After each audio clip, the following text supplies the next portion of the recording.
I always see these Papita chocolates at Pick n Pay Vleerdal. And today is on at what the let's try it. $8.99. So it's all advertised, I always say. So let's taste what it tastes like.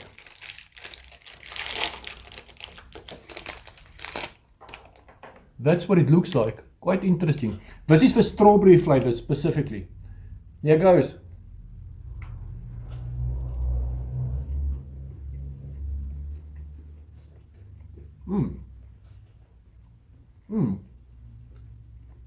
Very nice.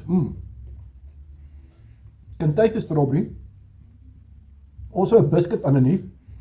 And since it's like some type of Astros on top, but I know it won't be Astros, but it's very nice. Really very nice.